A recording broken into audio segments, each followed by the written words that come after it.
Yeah, so this all started back in 2015. Pete Blackburn and Jared Carrabis started it off. They were the ones that birthed the show, and I was working at Nesson at the time. I knew that my time was coming up there, which means so we mutually parted ways. That means they weren't renewing my contract. That's what that means. That's that's code for that. But I knew I needed the next step. I didn't know what it was going to be. I knew I wanted to get more behind the mic, more behind, like I wanted to get, I was doing editing for Ness and I wanted to get more in front of the camera, more exposure. And I reached out to Jared. I didn't even know who Jared was at the time. And I was like, oh, he's got a following. He must go Red Sox. He must be into the team. And I saw that they had started a show because of Gary Streisky. He was the first guest on episode 10. And I love Streisky. And he was one of my favorite coworkers at Nesson. And Streisky retweeted the show.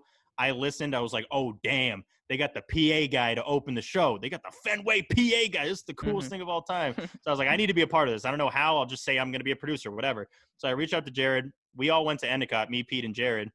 Go Gulls. And so I reached out to him, and I was just like, I did some cheesy, like from one goal to another.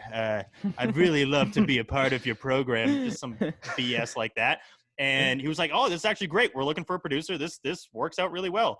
And so, yeah, one thing led to another, and we started doing the show with me, Pete, and Jared on episode 11. And then a couple years went by. We got picked up by Barstool, and early 2017.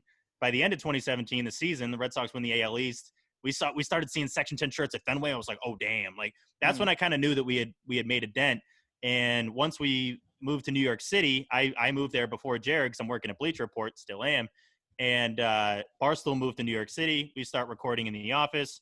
Coley joins the show. First off, Feidelberg joined the show, and that didn't really work out. And then Coley joined the show, and Coley was the perfect fit. Coley's hilarious.